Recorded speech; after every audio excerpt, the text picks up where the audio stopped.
Hola, ¿qué tal? ¿Cómo están? Muy buenas tardes. Ahora ya con mucho sol en nuestro horario que estamos teniendo apenas la primera semana. Y bueno, un gusto tenerlos de nuevo con nosotros.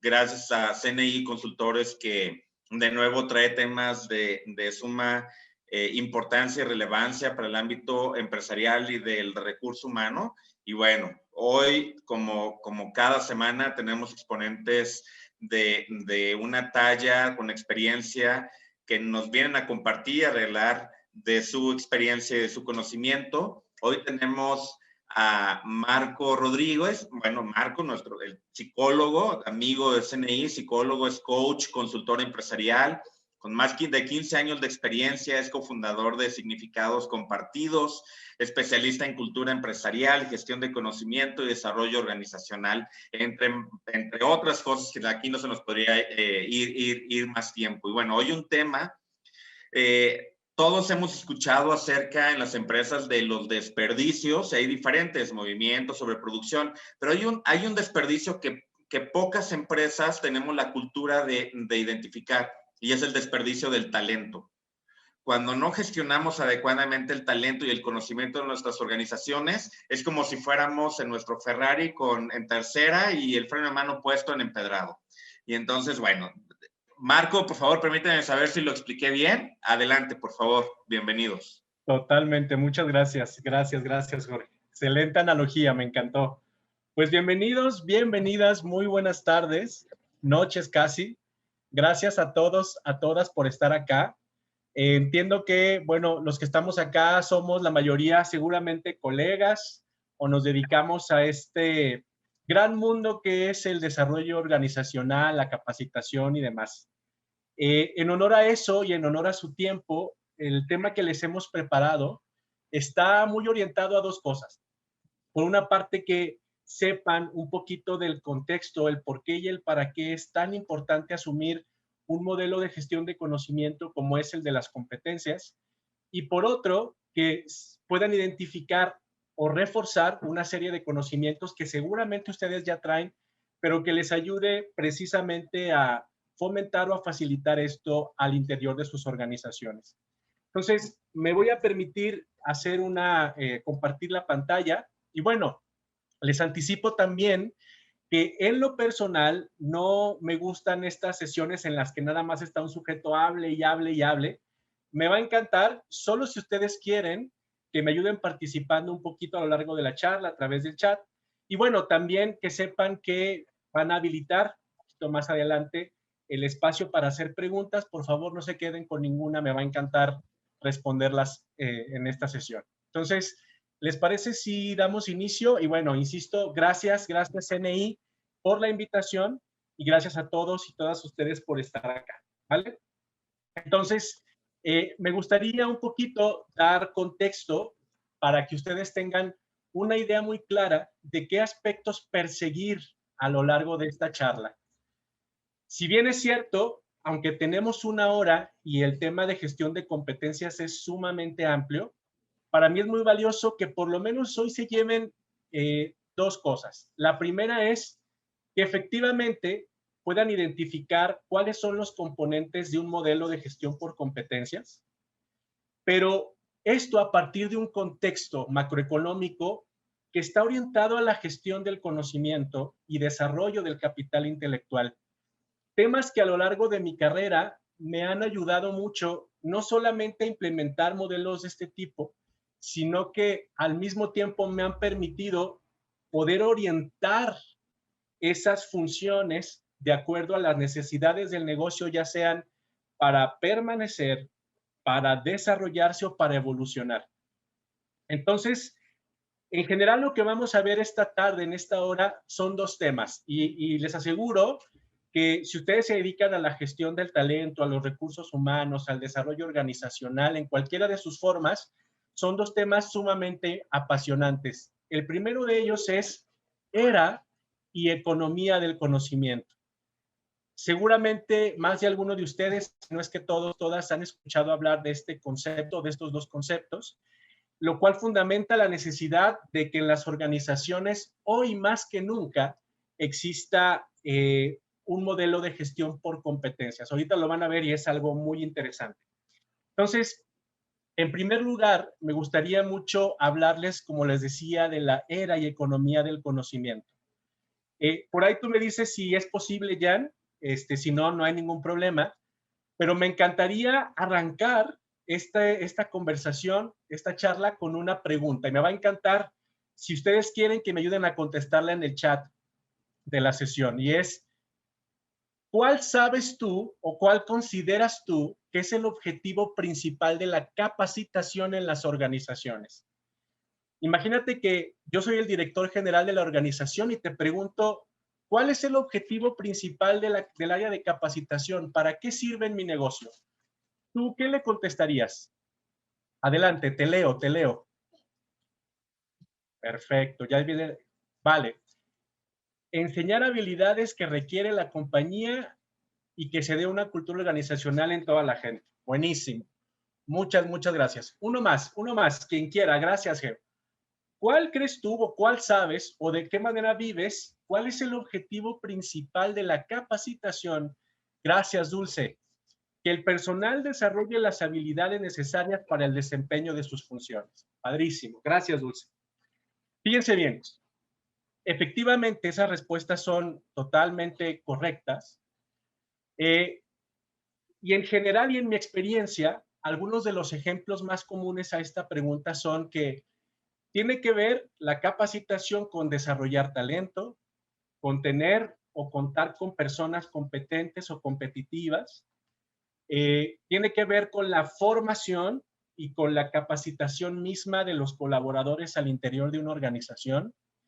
Que haya, por ejemplo, talento disponible y en constante desarrollo.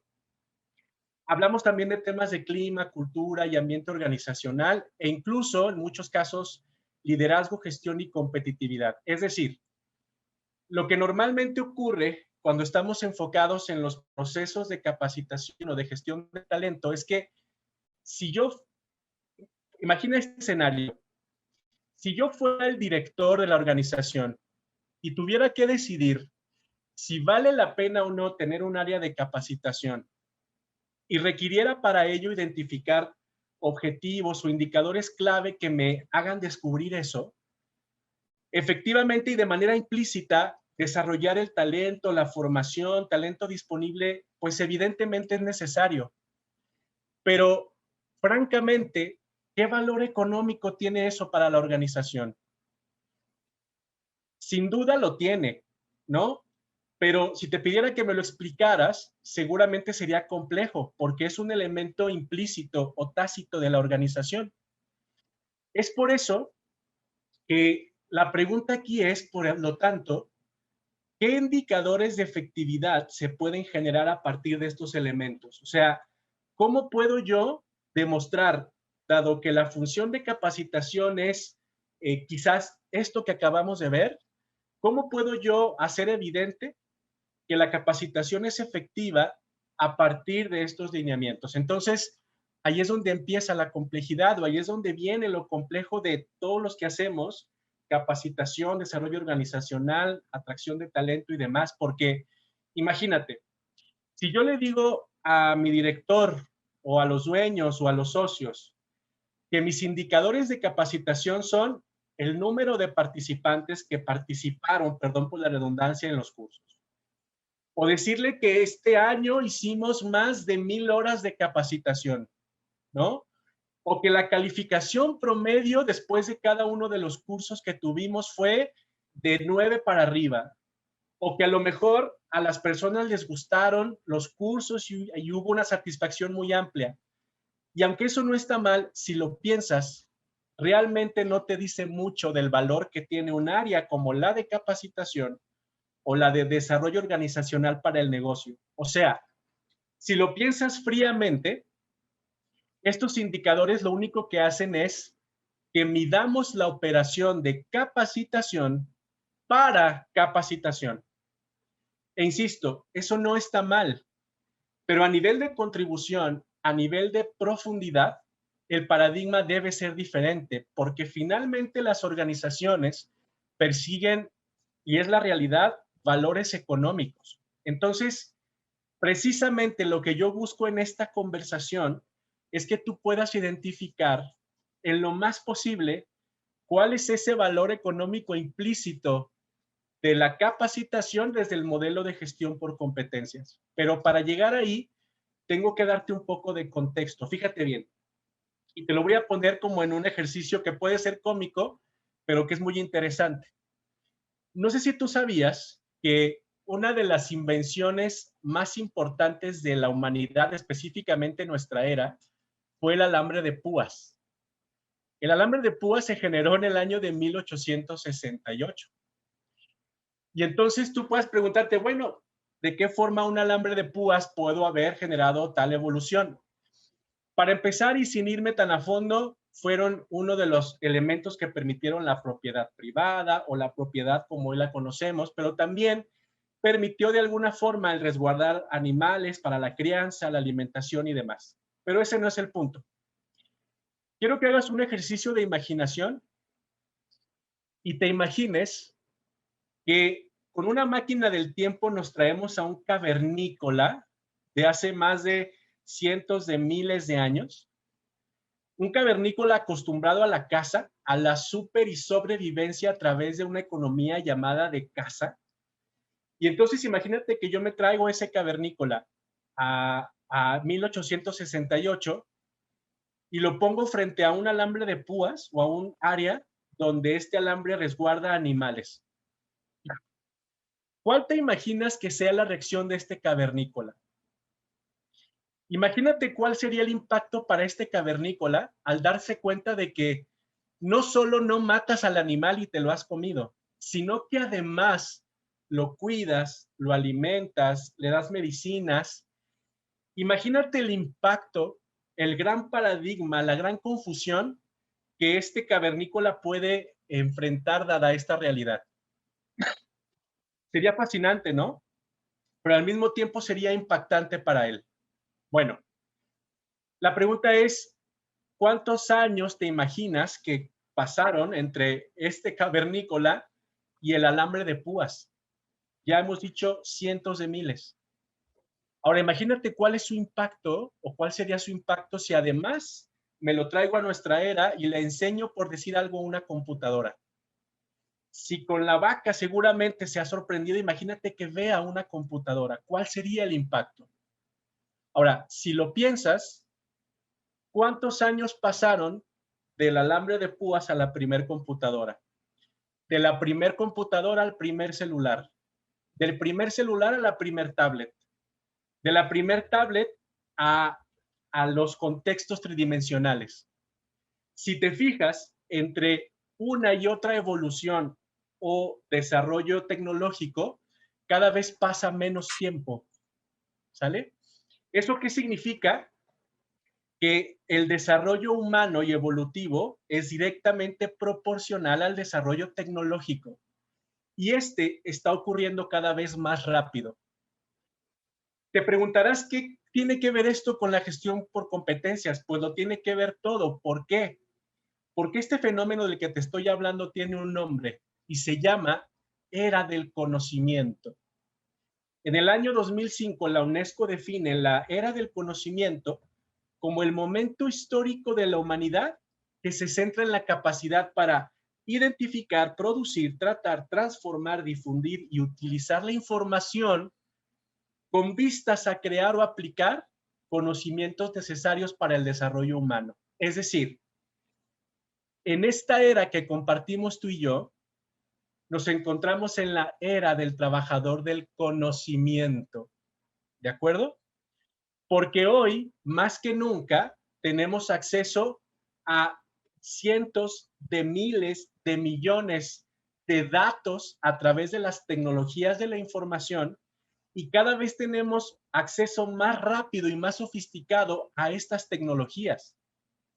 Entonces, cuando yo descubrí que estábamos o que estamos en esta era, me di cuenta de inmediato que la forma en la que yo diseñaba o gestionaba mis procesos de capacitación para con mis clientes tenía que ser diferente desde otro lugar. ¿Por qué? Porque esta era del conocimiento genera, por lo tanto, un nuevo paradigma económico que se llama economía del conocimiento. Es decir, un sistema de consumo y de producción que se basa en el capital intelectual. Imagínate esto, una nueva moneda de cambio que está a la par o que sustituye al capital financiero, que es el conocimiento. En este sentido, y por lo tanto, la economía del conocimiento tiene 4 pilares. Y el primero de ellos es el incentivo económico, el cual está seguido de innovación y tecnología, que después se complementa con instrucción y entrenamiento para finalmente llegar al tema de infraestructura, de tecnologías de la información y comunicación. Es decir, esto es lo que responde a las siguientes preguntas. ¿Cuánto vale y quién posee ese conocimiento? ¿Qué soluciones y con qué herramientas se gestiona ese conocimiento? ¿Se puede transferir ese conocimiento y cómo se hace esa transferencia? Y finalmente, si ese conocimiento se puede almacenar, analizar para generar conocimiento nuevo. Si me sigues la línea de pensamiento hasta este momento, te darás cuenta que, así como decía Jorge al inicio, una de las grandes fugas o desperdicios que hay en las organizaciones es el conocimiento, lo cual se traduce en el talento. Y que en mi experiencia con diferentes organizaciones he descubierto que este es uno de los aspectos que más se descuida, no porque se quiera descuidar, sino porque se ignora. Cuando se descubre el potencial que tiene para la organización el capital intelectual en función de elevar su capital económico, es entonces cuando la capacitación hace sentido. Déjame ponerte un ejemplo, fíjate. Vamos a imaginar que el día de mañana se me ocurre poner un puesto en la calle de café. Imagínate que es un café que yo vendo en 10 pesos, que está accesible a cualquier persona que pasa por la avenida en la que yo estoy y que en esencia es un buen café de buen sabor, con buenos productos y con productos de calidad. Imagínate que me empieza a ir muy bien y de repente puedo lograr que ese puestito de café que yo vendía en 10 pesos, ahora tenga en los vasos este logo o esta marca que seguramente ya conoces. Más allá de la calidad del café, más allá de su sabor, más allá de su prestigio, si yo le pongo esta etiqueta a los vasos de café, inmediatamente y por solamente ponerle ese aditamento, el café sube de precio. Ajá. Y eso tiene que ver con que el café no es de mejor calidad y eso no tiene que ver con que lo venda de una manera diferente, es porque simple y sencillamente le agregué algo que le sumó valor. Ahora, la pregunta es, ¿cuál es ese valor? Pues se traduce en los principios que recién te comentaba de la economía del conocimiento, es decir, ¿cuánto vale y quién lo posee? No es lo mismo un café que se vende en una esquina a un café que se vende en un establecimiento de esto. Por el solo hecho de venderse ahí, más allá de las instalaciones, de la gente que lo opera, de cómo se hace el café, ese mismo logo hace que ese café sea de precio porque lo posee una marca que es reconocida. Pero no se queda ahí. ¿Te has fijado el conjunto de soluciones y de herramientas que esta marca tiene para sus clientes y la forma en que estudian sus características de consumo? Y otra, no me dejarás mentir cuando te diga que en esta marca particular, cuando tú vas a una de sus instalaciones, ya sea en Guadalajara, en la Ciudad de México, en donde sea, te darás cuenta que la experiencia es la misma. O sea, hay un protocolo de servicio estandarizado con productos estandarizados. Y entonces, uno de los valores más grandes de estas grandes marcas es que tienen la capacidad de transferir ese conocimiento a través de diferentes mecanismos y que finalmente ellos tienen los recursos, tecnologías, metodologías y procesos para que ese conocimiento se pueda almacenar y analizar.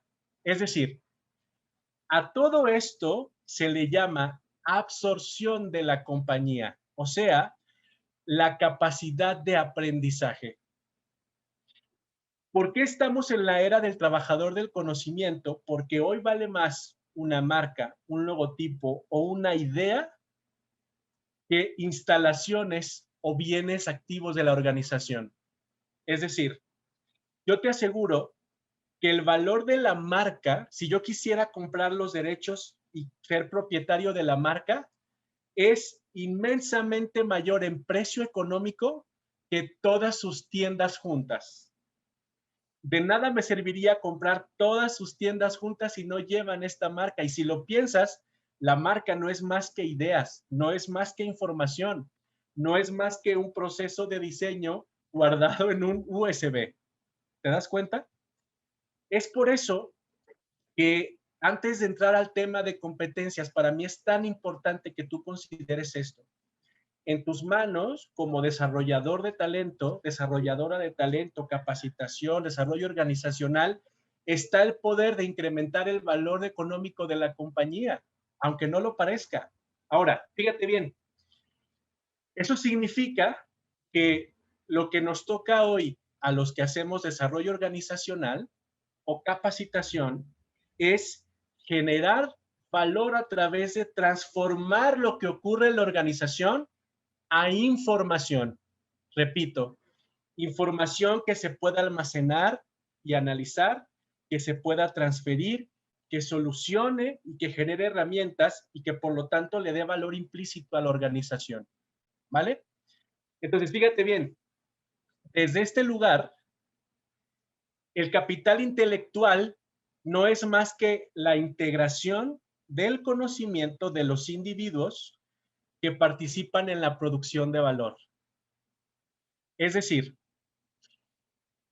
si la marca por sí misma, más allá de los activos, tiene un gran valor para la compañía, esa marca cobra vida en la medida en que las personas que pertenecen a esa organización actúen de una manera determinada o de manera congruente. Eso quiere decir que sí importa la forma en la que los colaboradores de una organización integramos el conocimiento de la compañía para transferirlo luego a nuestros clientes o procesos productivos. Es decir, el capital intelectual de una organización tiene tres componentes, que es lo que nos ayuda a calcular el capital intelectual. El primero de ellos es el capital humano por sí mismo. Es decir, en este caso, sí importa quién lo hace. ¿Cómo se resuelve o cómo se define eso? Imagínate que yo tengo dos organizaciones que fabrican papel, pero no es lo mismo que en una organización tenga un experto especializado en procesamiento de texturas para papel a que tenga un operador de producción de papel. Eso significa que el nivel de especialidad que hay en una organización y en otra, al ser diferente, le da un valor diferente a la organización en sí misma. Y eso empieza a sumar el capital intelectual. Por eso hay organizaciones que sí se esmeran y se empeñan en conseguir y atraer a los mejores. No solamente porque esos mejores hagan las cosas bien, es porque eso nos da valor económico en la compañía, porque no es lo mismo decir, por ejemplo, que, y es aquí, a lo mejor es un ejemplo absurdo, pero no es lo mismo decir que tengo una innovación creada por Steve Jobs o por Elon Musk, a decir que tengo una innovación creada por un ingeniero de software que se llama Juan Pérez y que nadie conoce. ¿Te fijas? Entonces, el primer componente del capital intelectual es quién lo hace, o sea, el capital humano. Sí importa quién lo hace y en qué nivel de competencia se encuentra esa persona. Número dos, es el capital relacional. O sea, ¿cuál es la cantidad de personas, industrias, proveedores o clientes con quienes yo me puedo relacionar para generar conocimiento nuevo? Ajá. Porque el asunto en nuestra actualidad, y te puedes dar cuenta en ejemplos como los de Amazon, como los de Tesla, como los de SpaceX, no está necesariamente en cuáles y cuántos son sus activos, sino en su capacidad de generar conocimiento nuevo de manera ágil. No sé si te has puesto a investigar, pero casi el 98% de las piezas que conforman un iPhone se fabrican en diferentes partes del planeta.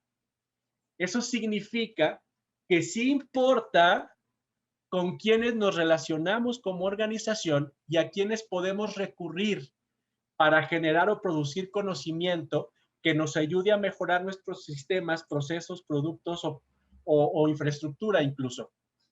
Y número 3, el capital estructural. Es decir, ¿qué recursos tengo en la organización? Llámense documentos, llámense procesos, llámense herramientas, llámense sistemas, tanto de trabajo como softwares o tecnológicos, tengo que me aseguren la continuidad de mi negocio. No sé si en el caso de alguna de sus organizaciones o de sus clientes les ha pasado que de pronto hay estas famosas vacas sagradas, ¿no?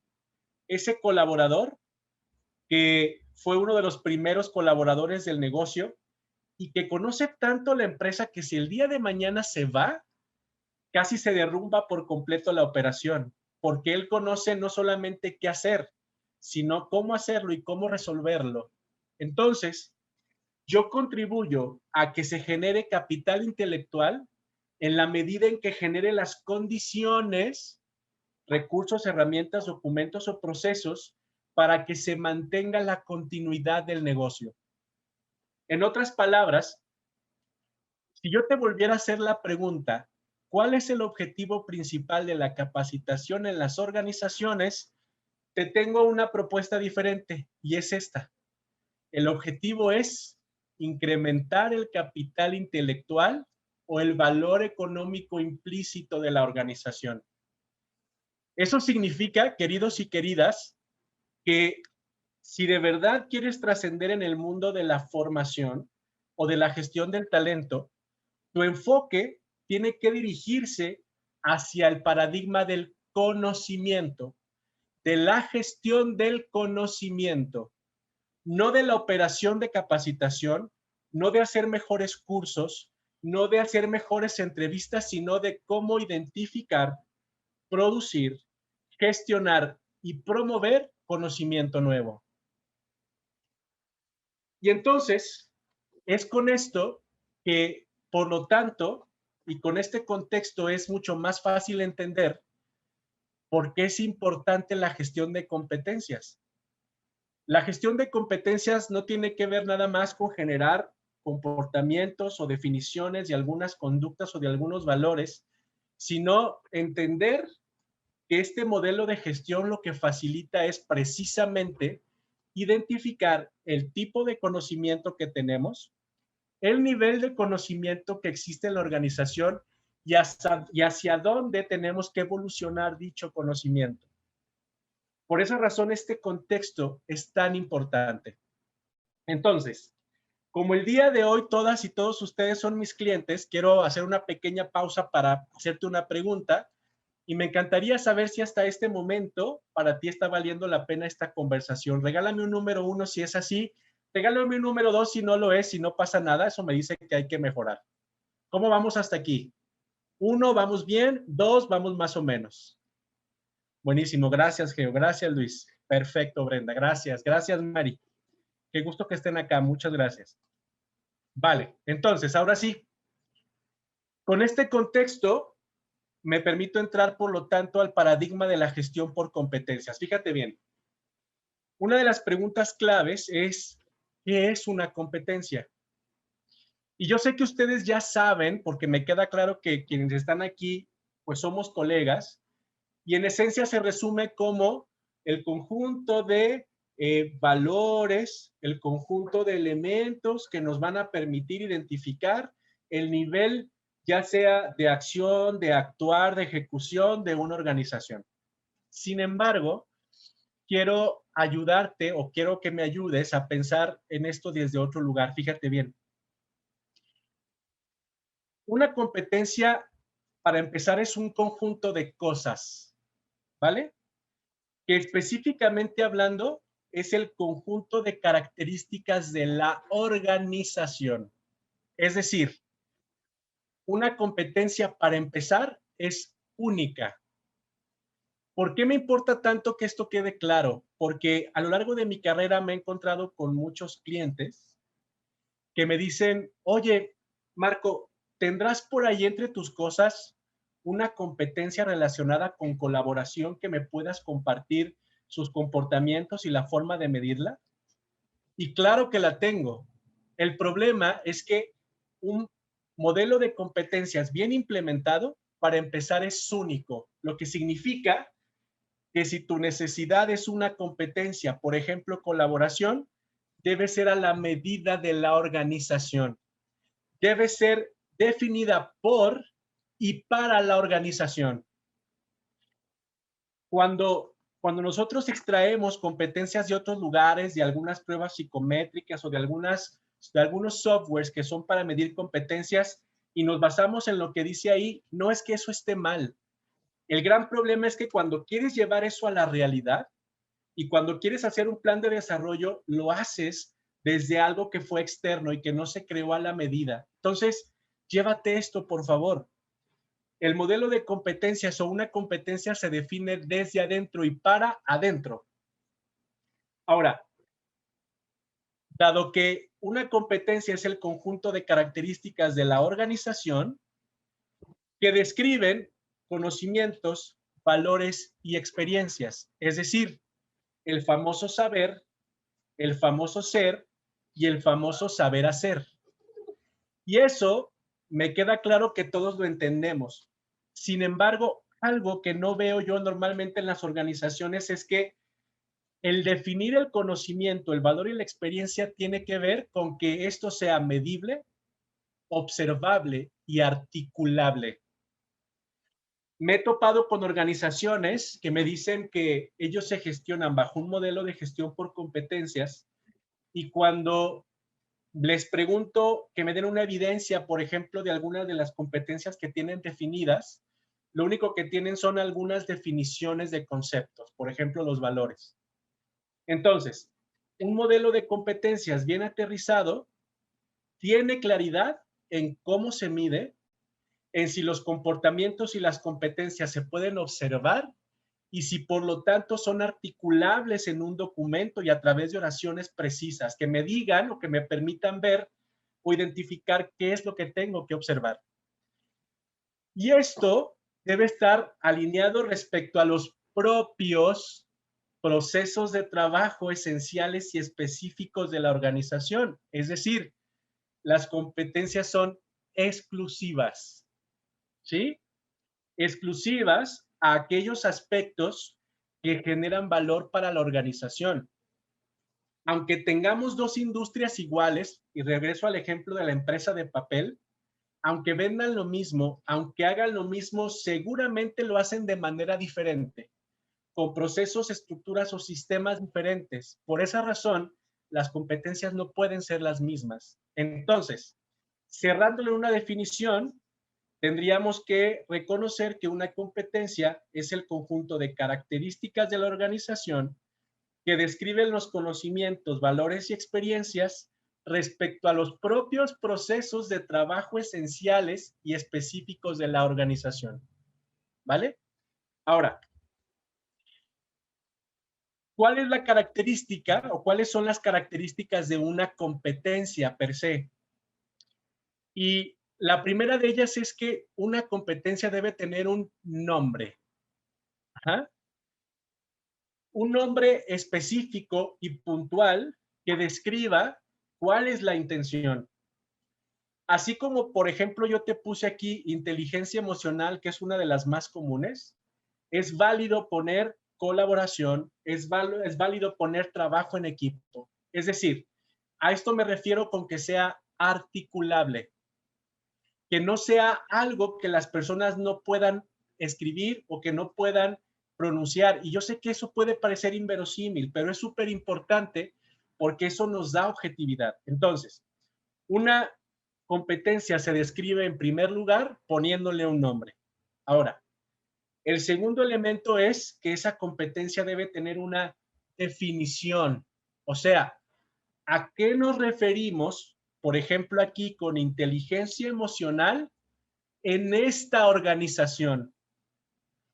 Aunque como todos sabemos, Goleman define la inteligencia emocional de una forma y podemos copiar y pegar esa definición y traerle a la empresa, lo ideal es que nosotros definamos en la organización a qué nos referimos con inteligencia emocional a partir de lo que necesitamos. Te pongo un ejemplo.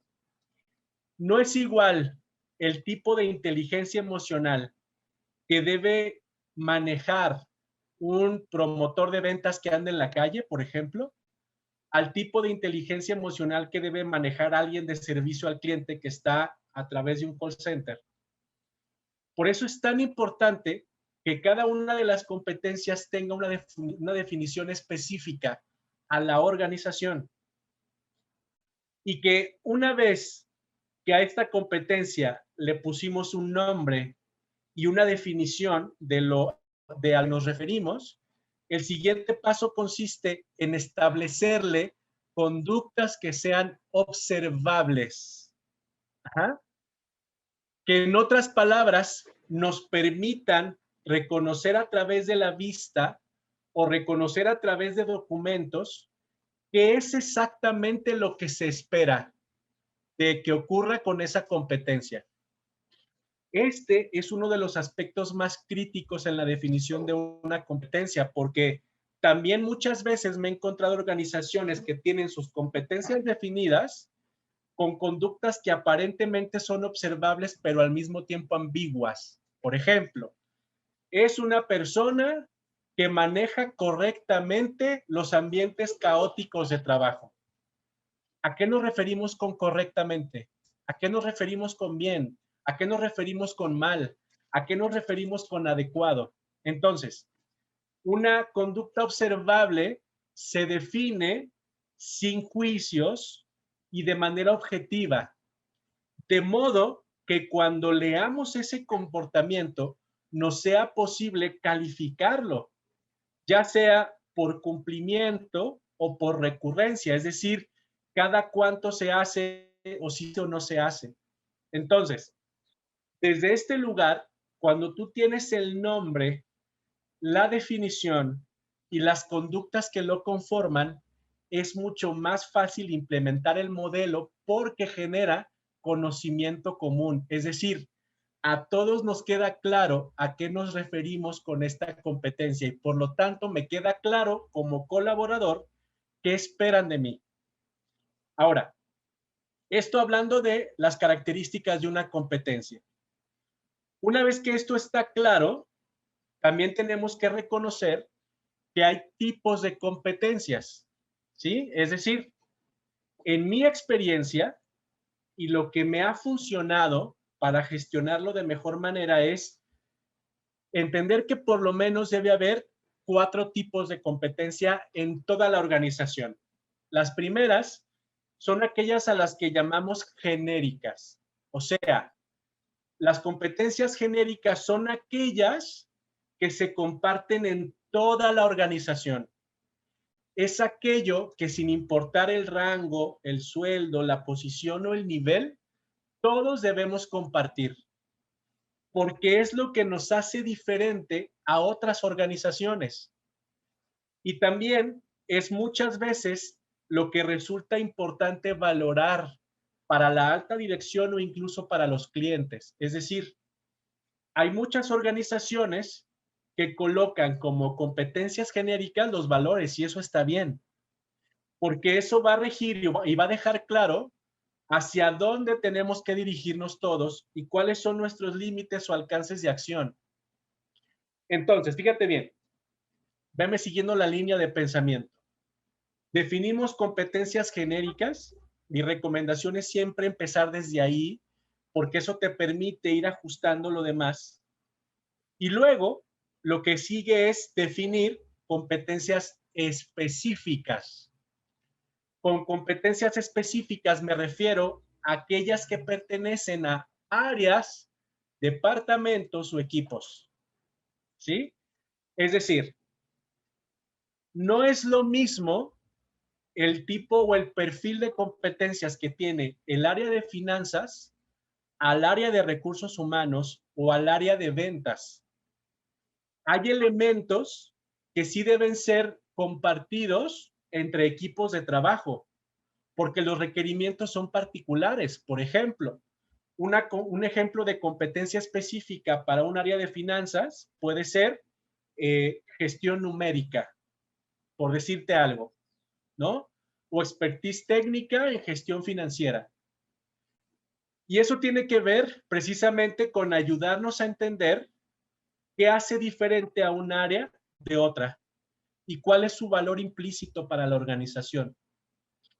Otro ejemplo es que las áreas de recursos humanos que normalmente están enfocadas a dar soporte o servicio internamente, podrían tener, por ejemplo, competencias alineadas al servicio. Y eso está bien. Entonces, recapitulo un poco, competencias genéricas, toda la organización, competencias específicas, áreas, departamentos o equipos, y luego hay un siguiente nivel que es más profundo, que son las competencias técnicas. Es decir, estas pertenecen a puestos o roles específicos. Ajá. En otras palabras, aunque haya competencias que compartimos en una misma área, de esa área hay roles, responsabilidades o puestos diferentes. Entonces, cada uno de esos roles o responsabilidades tiene sus diferencias, diferencias que deben establecerse en una competencia. Por ejemplo, a lo mejor todos en recursos humanos compartimos la competencia de conciencia organizacional, ¿no? Pero si yo soy el de capacitación, mi competencia técnica será expertise técnica en desarrollo y gestión del talento. Mientras que la competencia técnica de quien hace la selección del talento es expertise técnica en atracción de talento. Ajá. Y entonces, esto si te fijas, lo que va permitiendo es tener un mapa muy claro de cuáles son los límites de todos, cuáles son las diferencias entre cada una de las áreas y su valor implícito, y después, cuáles son las diferencias y el valor que tiene cada uno de los puestos. Esto responde a la pregunta, ¿para qué es importante lo que yo hago? Ajá. Y finalmente, hay otro nivel de competencias a las que yo llamo de gestión. Ajá. Estas aplican normalmente a posiciones de liderazgo que pueden estar distribuidas a lo largo y ancho de la organización. Entonces, aquí, por ejemplo, hay competencias que, sin importar el área o la posición, sí deben poseer ciertas personas. Por ejemplo, la capacidad de dar feedback, ¿no? O la capacidad de tener conversaciones que generen ideas o cosas de ese tipo. Entonces, las competencias de gestión, que no son propiamente un nivel, sino más bien un rol diferente o un rol añadido a una posición, permite también determinar cómo se espera que los equipos sean gestionados en función de las competencias genéricas. ¿Te das cuenta? Quizás muchos de los que están acá tengan la experiencia de que las competencias tienen niveles, ¿no? O niveles de dominio. Y eso está bien. Sin embargo, a un nivel más práctico, cuando tú lo llevas a este nivel de profundidad organizacional, áreas, puestos y gestión, ya no resulta necesario el tema de los niveles de dominio, porque ahí estableces lo que cada posición debe de lograr. ¿Me explico? Que insisto, no está mal que pongamos niveles. No, si lo domina a un nivel básico, si lo sabe transmitir, si lo sabe ejecutar, eso está bien. En mi experiencia, eso de pronto resulta innecesario porque a este nivel de profundidad ya defines exactamente lo que a cada puesto le toca. ¿Vale? Muy bien. Ahora, con todo esto, ¿cuáles son las aplicaciones del modelo?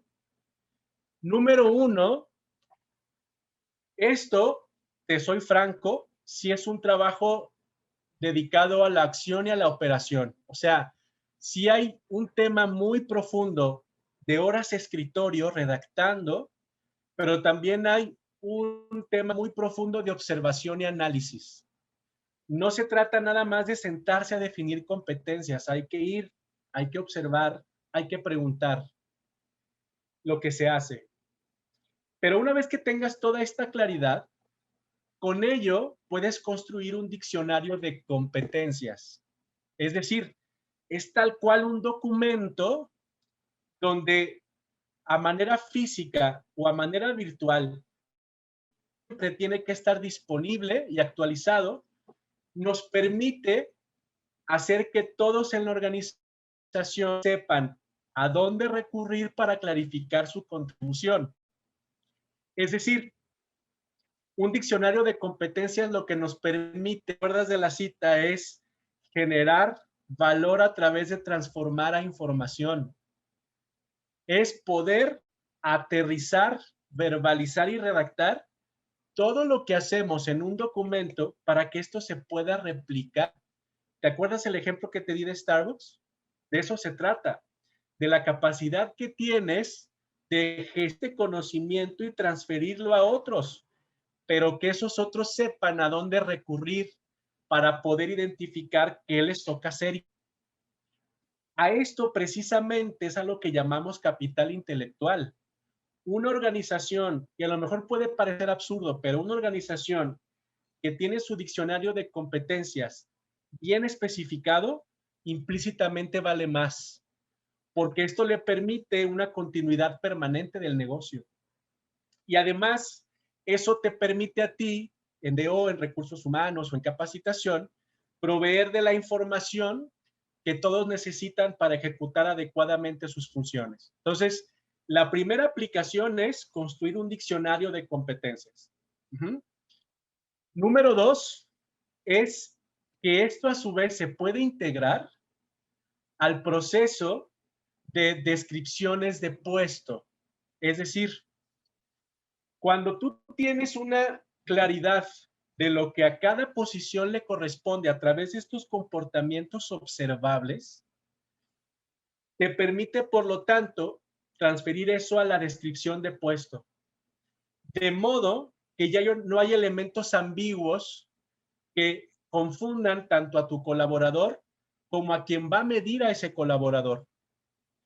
En otras palabras, imagínate un documento donde vienen las competencias genéricas y sus comportamientos, las específicas del área, las técnicas del puesto y si es un líder, las de liderazgo o las de gestión, con una claridad tal que ahí viene la definición de la competencia con sus comportamientos observables. Entonces, con esto ocurre una determinación específica y puntual de cada puesto que le sirve a la persona de selección de talento para saber qué cosas preguntar o que le sirve al líder del equipo para identificar qué cosas observar y medir objetivamente.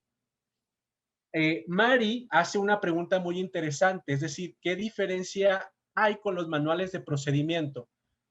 Mari, los manuales de procedimiento describen a manera de o a manera de instrucción qué se debe hacer y cómo, enfocado a procesos. Pero en el tema de las competencias, el enfoque es a comportamientos observables que se alinean a ese proceso. Por ejemplo, yo tengo un manual de procedimientos que dice, por ejemplo, cómo operar una máquina, pero en mi competencia lo que voy a describir es todos los comportamientos que la persona debe hacer para operar dicha máquina. ¿Me explico? Que tiene que ver con, por ejemplo, se asegura de las calibraciones, verifica la temperatura, establece modelos o mecanismos para verificar la calidad, mientras que el procedimiento te dice cómo operar la máquina y cuál es el resultado esperado. Por dar un ejemplo. Entonces, primera aplicación, repito, es diccionario de competencias. Segunda aplicación, descripciones de puesto.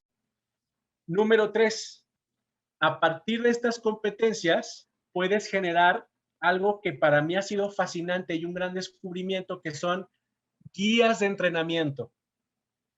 Como ya tienes una claridad tal en lo que cada puesto debe lograr y debe saber hacer, simplemente pasas eso a otro documento que tiene el nombre de guía de entrenamiento, lo cual establece punto por punto las conductas observables que se deben ejecutar.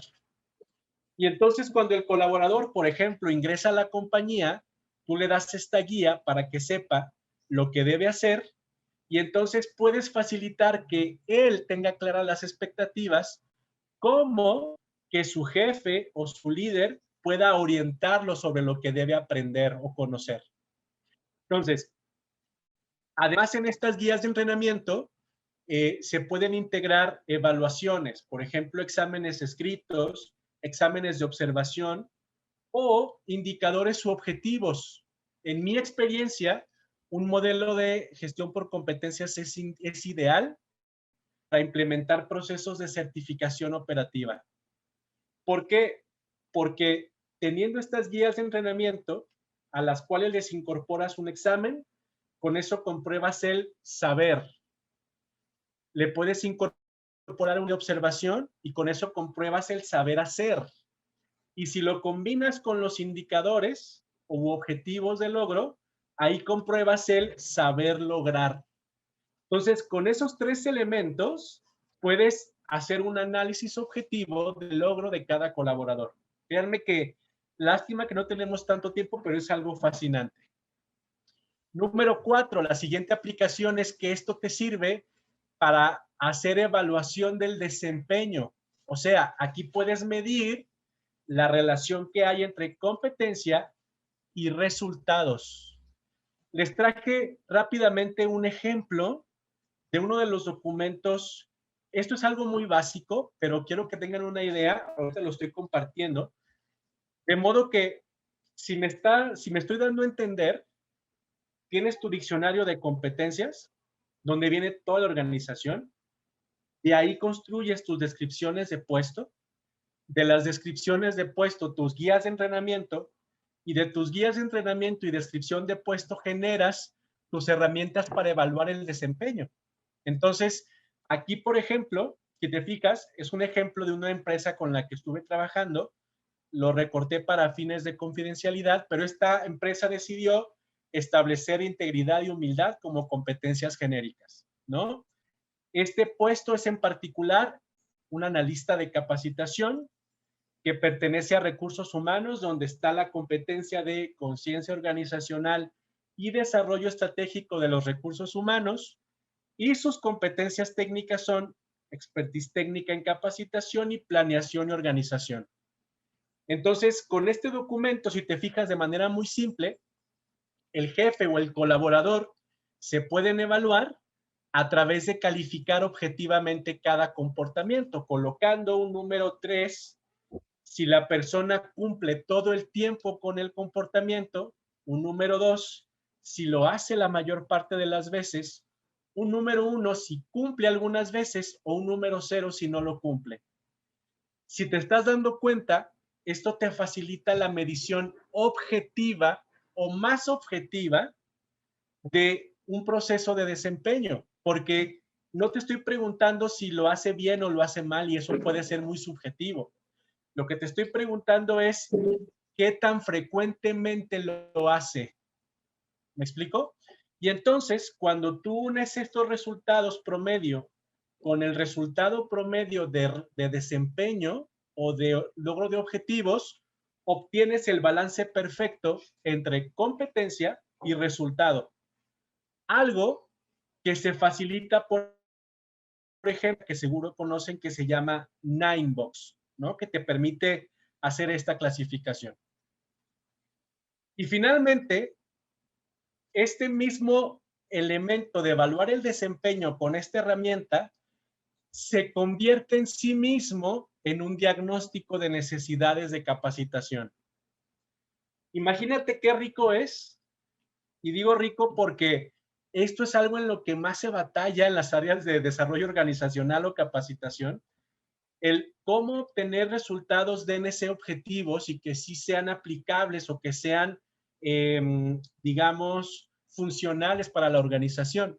Entonces, fíjate, si tú tienes las competencias genéricas, quiere decir que haciendo el cruce de información de todas las evaluaciones obtienes el nivel de dominio en las competencias genéricas por persona, por área y por organización. Lo mismo ocurre con las específicas. Puedes saber el nivel de dominio en las competencias específicas de cada área. Y puedes saber, lo mejor aún, el nivel de dominio técnico de cada posición.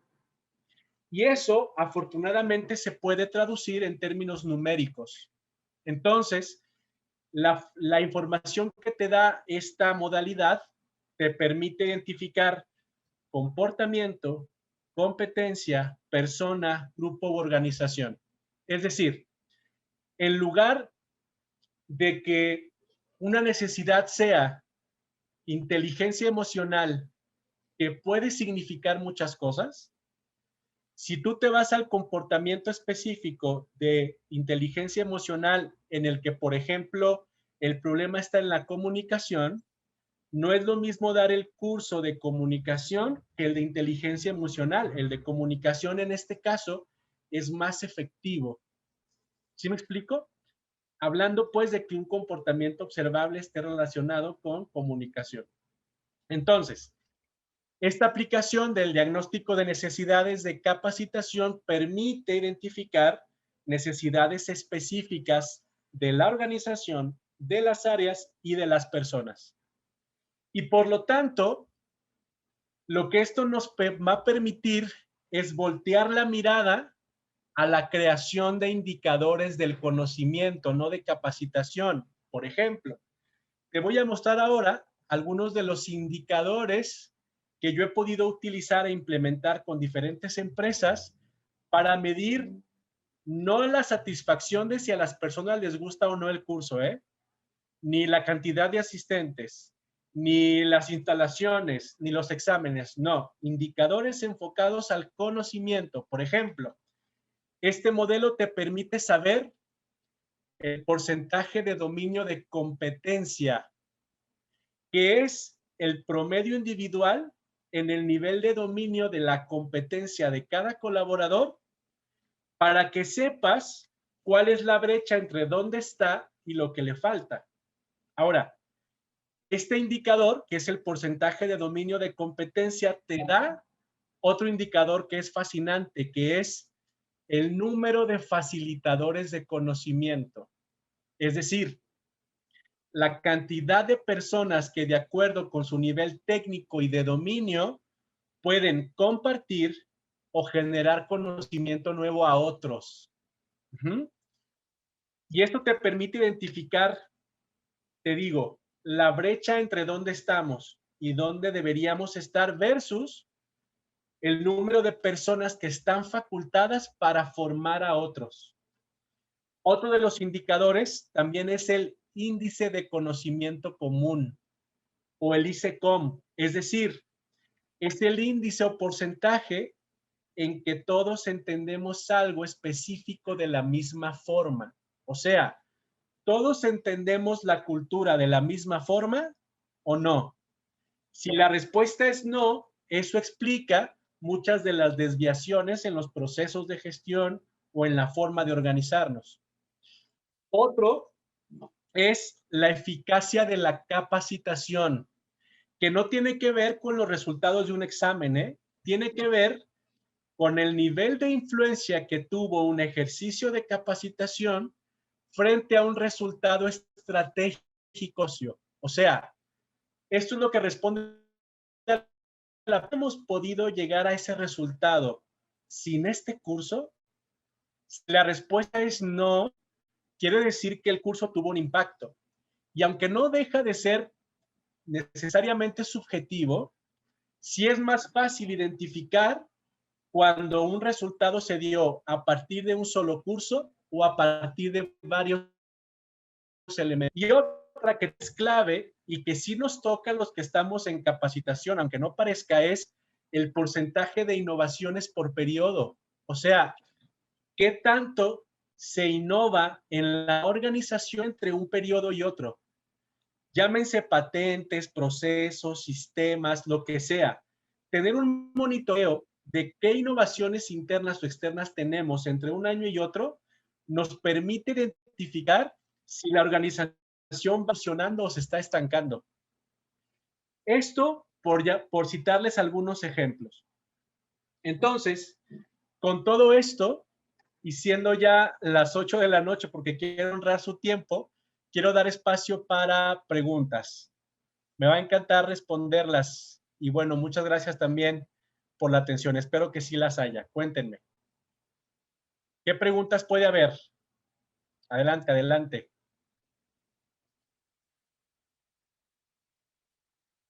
Los leo. Adelante, adelante. ¿Qué preguntas?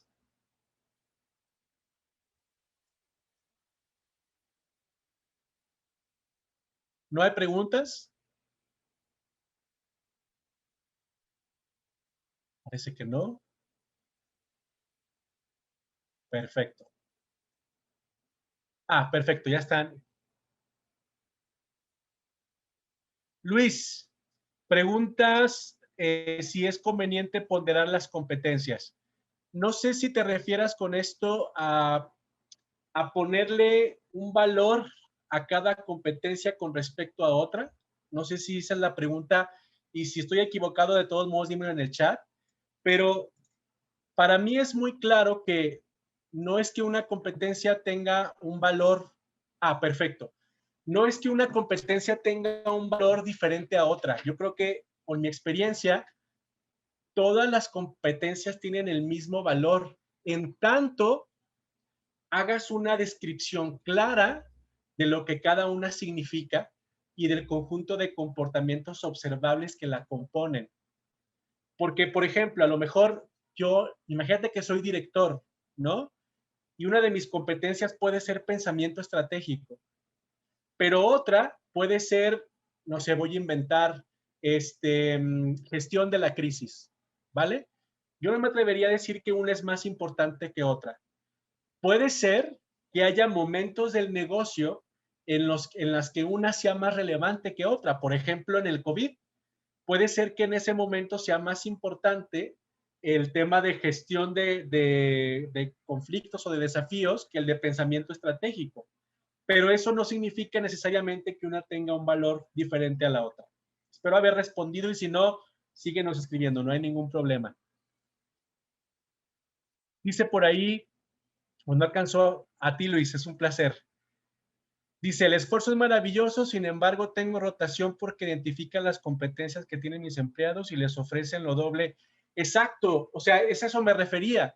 Si, dado que la organización ha identificado que sí importa quién posee esa experiencia o ese conocimiento, por lo tanto, es más factible que roben nuestro talento, que nuestro talento se vaya. ¿Por qué? Porque el tiempo que se invierte, las innovaciones que pueden surgir o simplemente la eficiencia puede ser abismalmente diferente si tengo a las personas adecuadas. Entonces, más allá de si las personas se van o no, por eso es tan importante tener un modelo de este tipo, porque si las personas llegan a irse, que está bien, tú tienes un elemento, un recurso que te permite sostener la operación de manera documental, de manera escrita, de manera medible, ¿vale? Y es algo que mucho menos aún va a poder evitarse. Me encanta tu pregunta, muchas gracias. ¿Quién más? ¿Quién más? Perfecto. Muy bien. Ah, claro, claro, será un posible, bueno, tengo aquí a alguien anónimo, pero sí, sí, sí, creo que es Mayra. Gracias, Mayra, por la pregunta. Y sí, efectivamente, junto con CNI, y bueno, la firma que yo represento y que he podido fundar, que es Significados Compartidos, precisamente nos dedicamos a eso, a ayudar a las organizaciones a gestionar su talento, a migrar sus procesos de formación a temas digitales, junto con diferentes universidades en las que hemos colaborado y diferentes empresas hemos adquirido esa experiencia. Y bueno, nos va a encantar poder hacer equipo también con CNI. Aquí, si me lo permiten, dejo mis redes, mis datos de contacto, mi correo electrónico. Y bueno, nos pueden seguir a través de Facebook, LinkedIn, YouTube, o tenemos incluso un podcast que es Significados Compartidos, donde hablamos de todos estos temas. Me encantaría, por lo tanto, ceder la palabra a Jorge o a Jan para dar cierre a esta conversación, si es que no hubiera más preguntas. Y bueno, muchas gracias a todos, a todas por estar acá. Un placer. Sí, muchas gracias a ti, Marco, por habernos apoyado y muchas gracias a todos por haber asistido. Hola. Sí. Hola, pues muchas gracias, la verdad. Un conocimiento vasto en el tema y como bien dices, vamos a contactar a todos los asistentes para ver cómo podemos ayudar desde la parte de CNI Consultores. Muchas gracias, Marco, por tu experiencia y por compartir esta hora de conocimiento y estamos todos en comunicación. Bendiciones para todos y muchas gracias. Un honor. Gracias a ustedes. Abrazo fuerte, bonita tarde y descansen. Buenas noches. Hasta luego.